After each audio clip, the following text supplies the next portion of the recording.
¿Qué tal? ¿Cómo le va? Es un gusto saludarles aquí en La Espuma de los Días. Y la verdad es que quise invitar a mi amigo Juan Carlos Guzmán del tema de los libros, consultor editorial, porque me llegó un libro que se llama El método eficaz La lectura eficaz de la Biblia. de la Biblia. Así es. Y es que todos nos preguntamos, ¿cómo leer la Biblia o de qué se trata? No sé si te has Sí. encontrado. No tiene que ver con que seas cristiano, con que seas católico, con que seas ateo, con que seas agnóstico. O sea, es un libro y mucha Sí. gente te pregunta, ¿cómo la leo? Se empieza del principio a fin. Porque si vas a las iglesias, los pastores, por ejemplo, te dicen, empieza por los evangelios, ¿no? Ah. Pero este libro, ¿de qué nos habla? Bueno, el problema inicial justamente tiene que ver con que leemos la Biblia y la leemos mal. Es decir, muchas personas podrán decir algo como, la Biblia dice tal cosa, porque casi lo que nosotros nos imaginemos lo podemos justificar con la Biblia, leyéndola mal. Es decir, ¿Cómo? A simplemente... ver, ¿cómo, Sí, cómo vas a decir que las veces que le he leído le estoy leyendo no, mal? no, no. El punto es que el libro nos va a explicar dos conceptos muy interesantes, muy técnicos. Uno tiene que ver como si nosotros hacemos el viaje al pasado, esto se llama exégesis, es saber qué es lo que la Biblia quiso decir originalmente a los destinatarios originales. Ok. Y después vamos a hacer el viaje de regreso, y esto se llama hermenéutica, para saber si esa lección que se le dio a esa persona hace miles de años cobra sentido para nosotros en nuestra actualidad. Esto es, hay contextos Correcto. históricos Sí. que por eso dicen ciertas cosas que a lo mejor no es que no apliquen, sino la palabra es la palabra ayer, hoy y siempre. Así es. La parte fundamental. Sí. Pero la parte contextual, no sé si así le pueda decir, Claro. es que dices, bueno, en esa época a lo mejor, no, pues no es a lo mejor, en esa época no había internet, o Así es. no había baños, Sí. o no había agua, o vivían en cierto tipo de casas, Correcto. lo cual había ciertas indicaciones que a lo mejor en otros años tengan que ver con otras circunstancias. Sí, otras reglas sanitarias, otras comidas, otro contexto geográfico. Pon un ejemplo. Por ejemplo, pensemos en el tiempo. La primera historia que nosotros encontramos en la Biblia es hace 4000 años. Hace 4000 años estamos hablando que, de acuerdo a lo que nos dice la misma historia universal, el ser humano apenas estaba asentando, estaba dejando de ser nómada, y entonces estaba descubriendo la agricultura, estaba descubriendo, dejando tal vez la cacería y más bien ya dedicándose a la ganadería, y eran actividades económicas muy primarias. Por lo tanto, sus lecciones quizá de negocios, aunque sean principios universales, puede ser complicado que nosotros los traigamos hoy a un mundo en donde estamos en grandes corporaciones, en donde hay comercio internacional. Son principios aplicables, por supuesto, pero son tiempos diferentes. El Bitcoin. Todo ello, sí, claro. Ahora, hablábamos, el primer tema es justamente entender que la Biblia tiene un contexto histórico muy distinto, histórico y geográfico, incluso idiomático, porque la Biblia fue escrita en un idioma que no tiene nada que ver con nuestro español, en hebreo, arameo y griego. Entonces, sencillamente hacer la traducción a nuestro idioma ya es un reto. Poder entender el contexto en el que se escribe. Y muy importante, por eso decíamos, a veces se puede leer de manera incorrecta, lo decimos con cuidado, porque la Biblia sí tiene una historia central. Entonces, hay muchas historias dentro de la Biblia, como David y Goliat, Sansón y Dalila, el Arca de Noé, pero todas esas historias forman parte de un rompecabezas mayor, que es la historia de Jesucristo. Por ello, que los pastores entonces recomienden, leamos a Jesucristo, el personaje central de la Biblia, porque todo lo que está alrededor suma a la historia principal. Esto es que Jesús está de principio a fin. O Sí. sea, no es que aparezca hasta los evangelios. No. Está desde el Génesis, Correcto. Éxodo, Eso es Levítico, Números. Eso es lo asombroso. Ya me lo sé. Y realmente lo que emociona cuando, usando las herramientas que el libro nos recomienda. ¿Qué editorial es? Editorial Vida. Y lo fascinante es poder decir, encontré la historia de la creación del mundo, viene inmediatamente, conocemos esto, Adán y Eva, ellos cometen una desobediencia, tienen consecuencias para siempre, y en esas consecuencias Dios dice, habrá una persona que va a ser del linaje de la mujer, que va a tomar, digamos, en sus manos este problema y lo va a resolver. Eso está en la tercera página de la Biblia y está hablando ya de Jesús.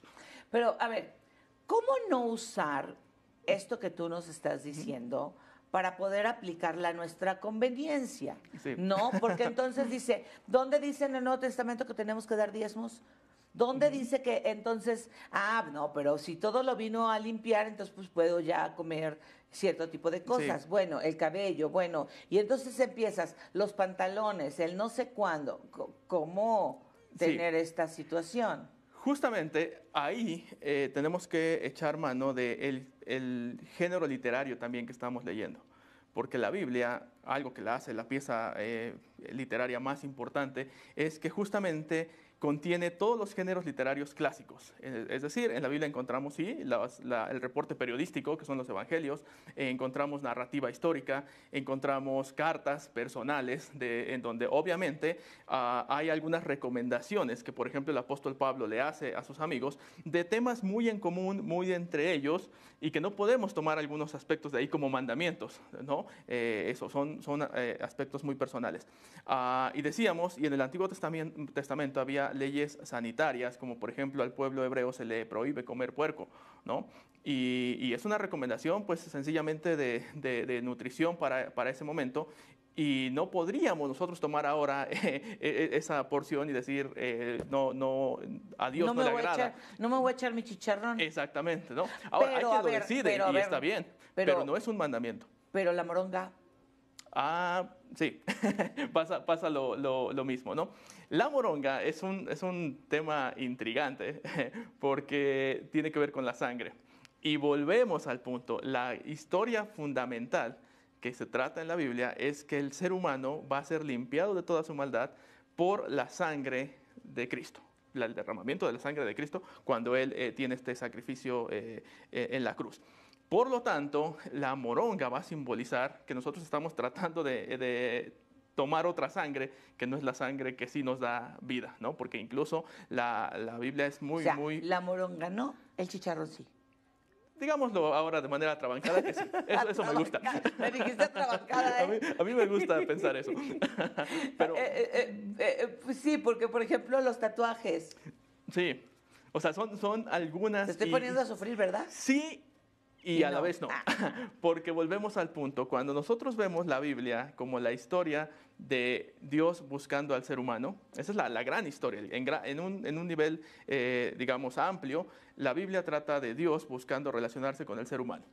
Si reducimos un poco el paréntesis, esa búsqueda de Dios al ser humano la hace a través de la persona de Jesucristo. Es decir, Dios mismo, después de que creó todo el mundo, Dios desde afuera decide ahora encarnarse y entrar al mundo como ser humano.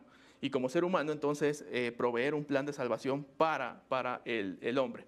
Y posteriormente, si cerramos más el paréntesis, vamos a encontrar historias diversas del ser humano siendo desobediente o cometiendo errores o rechazando o aceptando ese plan que Dios tiene. Por ello, entonces, todo lo que leemos en la Biblia tiene que leerse a la luz de esta gran historia, de la historia de Dios buscando al ser humano.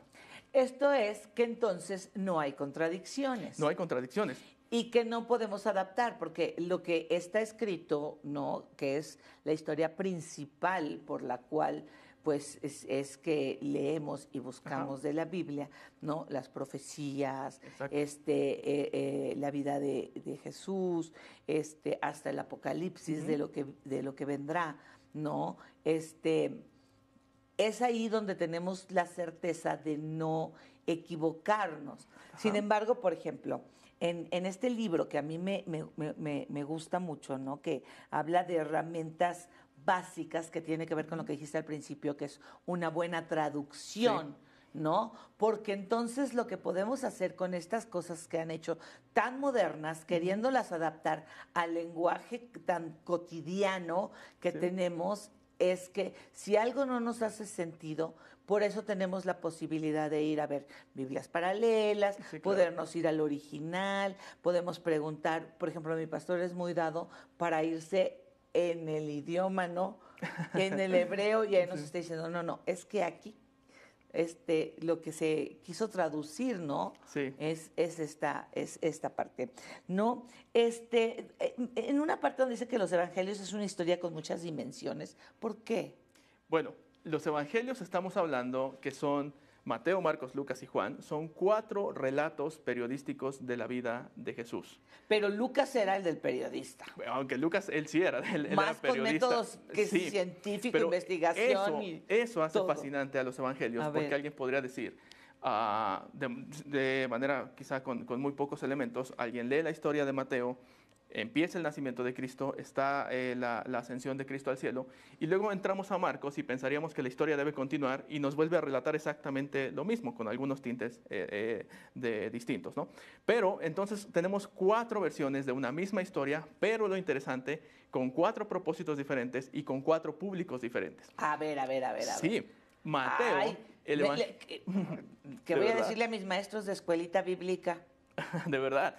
El Evangelio de Mateo, por A ejemplo, está escrito para el pueblo judío.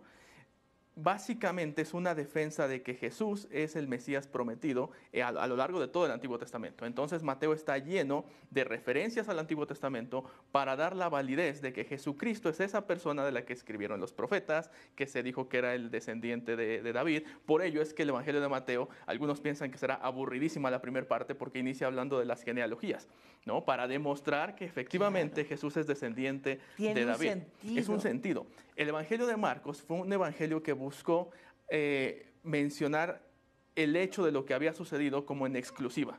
Es decir, vamos a relatar lo que Jesús hizo, lo que Jesús enseñó de manera muy rápida para que se pueda tener un sustento acerca de lo que ha sucedido. Era un evangelio de emergencia para todo el pueblo. El Evangelio de Lucas es un reporte histórico, una cronología en donde un hombre, Lucas, que era médico, se dedica a estudiar con detalle para demostrar, esto es interesante, no solo que Jesús era el evangelio, el Mesías prometido para el pueblo judío, sino que además era el Salvador no solo de los judíos, sino de todo el mundo.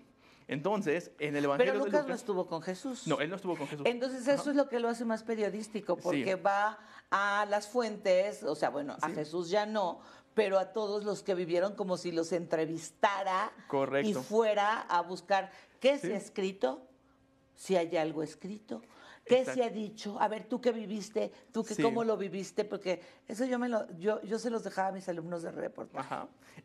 Tiene 2 características el Evangelio de Lucas. Una de ellas es que contiene muchas evidencias históricas, y lo cual hace que sea un trabajo magnífico, porque está hablando de quién era el gobernante en ese momento, qué año estaba transcurriendo, y eso le da toda la coherencia a la historia de que no se trata de una fábula o sencillamente una leyenda. La segunda característica que tiene Lucas es que él va a incluir en su relato personas que normalmente se podían considerar excluidas. Los enfermos, las mujeres, los pobres, los extranjeros. Y todo ello entonces para decir que Jesús era el Salvador no solamente del pueblo judío, sino el Salvador de todo el mundo. Y luego viene el Evangelio de Juan, que viene a demostrar que Jesús sí es un hombre, pero primordialmente es Dios mismo. Cuando tenemos nosotros entonces los 4 documentos, podemos forjarnos ahora sí toda una... Dimensión, sí, como dice el dimensionarlo, libro. por supuesto. ¿El autor todo lo que quién es? implica. El autor Del del libro, Gordon Fee. Sí. Y hay una parte que aquí me llama mucho la atención, porque las parábolas, y dice, comprende lo que te digo, Sí. porque yo me imagino, y sobre todo si usted no se imagina, aunque hay que entender que The Chosen, la serie, Sí. hay cosas que son bíblicas y Ajá. hay cosas como una especie de libertad creativa de Ambientación, que sí. ellos pueden suponer lo que pasaba, que las mujeres iban caminando, que no viene en la Biblia porque no está hablando del día a día de esas mujeres, ¿no? La historia de la Biblia. Por eso tienen que entender. Y si ven The Chosen, pues yo les recomiendo que lean la Biblia para que sepan, esto viene, esto no es bien, esto te lo imaginas. Pero en esta parte donde Jesús empezaba a hablar en parábolas, ¿no? Y entonces había quien decía, como en terapia, el insight. Sí. Y te llegaba. Y había quien, se quedaba con cara de what. Pero además la parábola, que dicho sea de A ver, paso, diles qué es la parábola. la parábola es una historia corta con una enseñanza, con un simbolismo. Ejemplo. Por ejemplo, Jesús decía, ustedes son la luz del mundo, nadie prende una lámpara y la mete debajo de la cama, porque no tiene sentido. La luz se debe de poner en una ubicación estratégica para que todo el cuarto entonces pueda estar iluminado. O esa donde dice que tenemos que nacer de nuevo. Ajá. Y el que no le había caído el 20 le pregunta, Sí. ¿pero cómo puedo salir otra vez del vientre de mi madre? Exactamente. A Pero ver. aunque pareciera que son complejas las parábolas, en realidad es una genialidad de parte de Sí. Jesús. Él mismo, siendo Dios, conociendo ampliamente o totalmente toda la revelación divina, poderla expresar a través de una historia. Eso además para nosotros es una gran lección, porque hoy en día a veces queremos encumbrarnos en la teología y en la academia y entonces utilizar vocablos muy rebombantes, pero en realidad Jesús explicaba el Evangelio de una manera que un niño lo podía entender porque era una historia, era una comparativa sencilla y por ello las parábolas son este instrumento que usa Jesús para darnos una lección de una adecuada comprensión del Evangelio, pero también de didáctica y también de humildad. Oye, y los salmos, ¿no? Sí. O sea, los salmos son súper utilizados, así no Sí. leas la Biblia. Los salmos y los proverbios Así es. son muy recurridos por todas las personas. Bueno, los salmos, aquí podríamos tomar otro ejemplo de lo que decíamos al inicio, que a veces podemos leer mal la Biblia, porque los salmos son canciones del pueblo hebreo, en donde normalmente la estructura comienza con un reconocimiento hacia Dios, después se expone en algunas ocasiones una problemática o una alabanza, y se exponen los sentimientos de quien está pasando por ello, y finalmente termina reconociendo nuevamente a Dios. En este sentido, hay salmos que se les llama imprecatorios. Y esos salmos imprecatorios son complicadísimos de leer porque es alguien muy enojado diciendo, estoy harto de mis enemigos, quiero que mis enemigos sean exterminados. Y entonces oramos nosotros, sí, ay, ahorita me la va a pagar se le ponemos fulanita. dedicatoria de inmediato. Pero es que vienen los salmos. Pero vienen los salmos, porque en los salmos al final vamos a encontrar que sí está esta descarga emocional para decir, pero tú, Dios, ay, ya vete, vamos a cambiar de tema. eres justo. ¿Por qué? Tú sí, eres... Señor, deshaste y desaparece a... No, ¿verdad? Sí. No es así. Y no, porque al final es eso, es reconocer, eso es lo que yo quiero, pero Dios es el que es misericordioso o es justo o Él toma las decisiones soberanamente. ¿Ya ves por qué te invito a ti? ¿No? Y entonces, bueno, me decías, entonces hay un tipo de salmos que el nombre es... Imprecatorio, son salmos como de enojo. Y que nos ha pasado muchos en nuestra Sí. vida. Señor, ¿por qué pasó esto? Sí, ¿Por nos qué asaltan y... esto y ¿no? Claro. Ajá, y entonces... pero hay otro tipo de salmos que son Sí, como tipo de, no sé, tú dime porque eres el Bueno, experto. hay pero salmos de alabanza, por ejemplo. Ay, esos de alabanza. Hay salmos que son mesiánicos. El Salmo 22, si alguien tiene una Biblia en casa y lo ve, es un salmo que es una canción que va a ser una antesala del sufrimiento de Jesús en la cruz. De hecho, las palabras que Jesús dice en la cruz, de Dios mío, ¿por qué me has abandonado? Están. Es una cita del Salmo 22. A ver, que Flor me pase ese versículo. Sí. A ver. Ahora, los proverbios. Los proverbios son consejos de Salomón. No, espérate, pero los que recurrimos siempre al Salmo 119, el Salmo, estos como que los agarramos como de protección. Pásale, Flo, que te conozca la gente. Y los que nos está escuchando, pues Spotify, pues váyase al YouTube y ahí va a conocer, saluda. A ver, Dios mío, ¿por qué me has abandonado?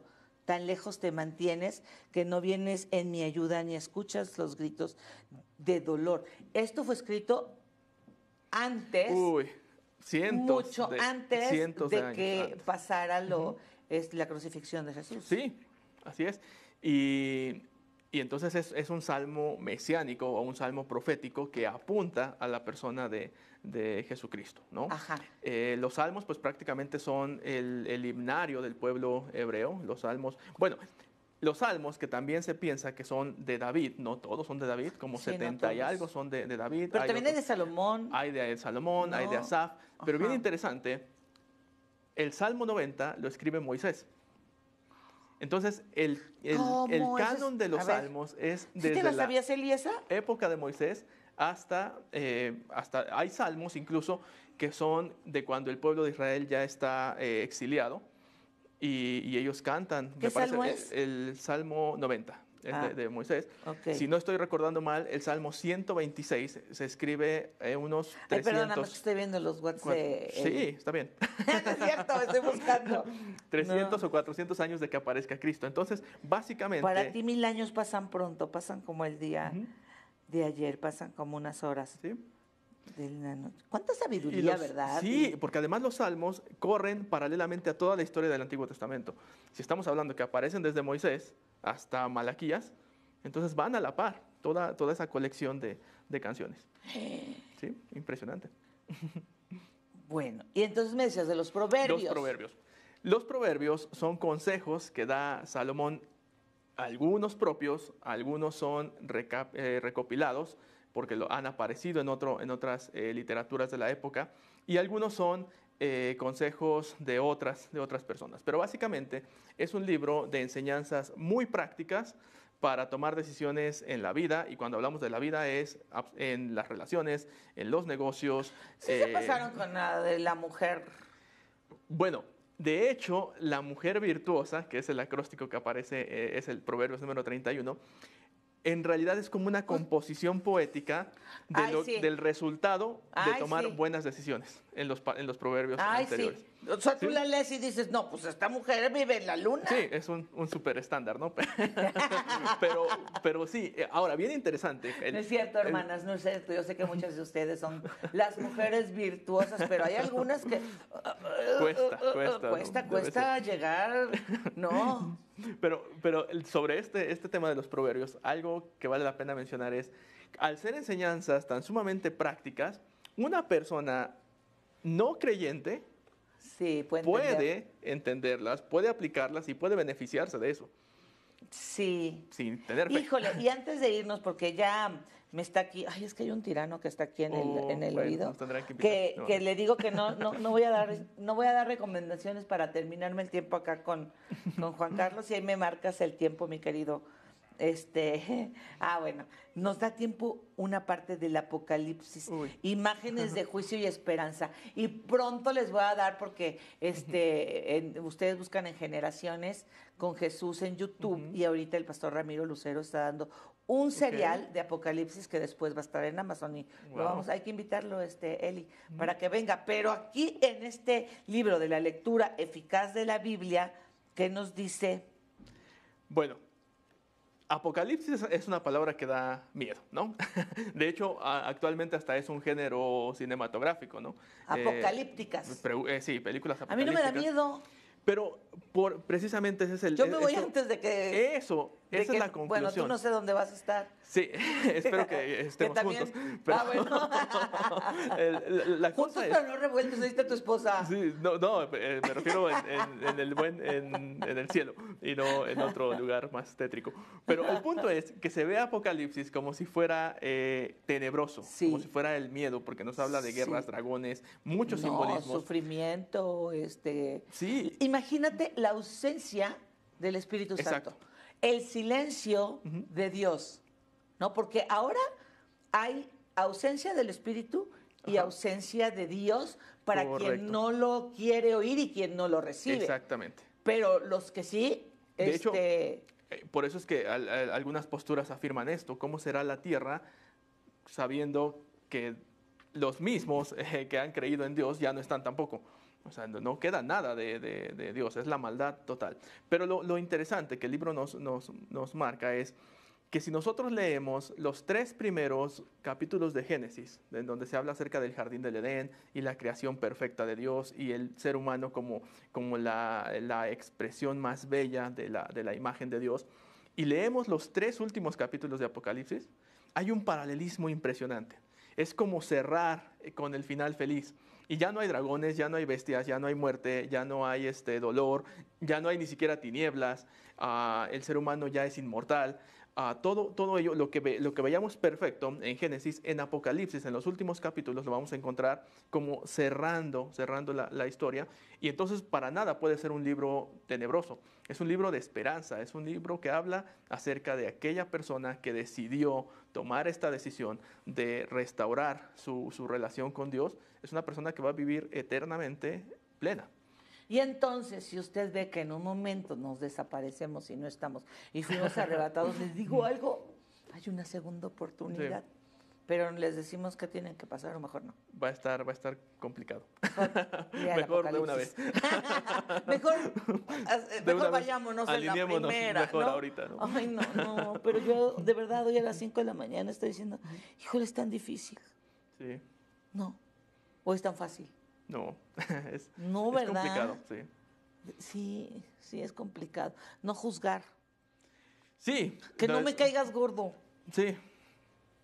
¿Cómo le hago? La Biblia lo dice que. Seamos amorosos. Miren, si ustedes quieren irse a un lugar muy religioso, yo creo que no va a ser el lugar, pero sin duda somos personas que amamos a Jesús y que recomendamos cosas que están probadas y que se las puede llevar a su cualquier pastor o amigo y todo y va a encontrar. Entonces, antes de despedirnos, dime, porque ya estamos en tiempo, ¿cómo se llama el libro? El libro ¿y dónde se lo llama encontramos? Lectura Eficaz de la Biblia y está disponible en todo lugar donde vendan libros y también en las tiendas digitales. Y váyanse a mis redes sociales porque ahí les voy a poner la carátula. Súper, sí. ¿Sale? Es la nueva edición, está estrenándose recién de Gordon Fee. Ok, perfecto, muchas gracias. ¿Regresas? Encantados, por supuesto, ¿sí? cuando bueno, porque además vienen muchos bien serios así y todo y no los puedo bromear como contigo. Ya lo veo. Bueno, ya sabe usted, de la abundancia del corazón.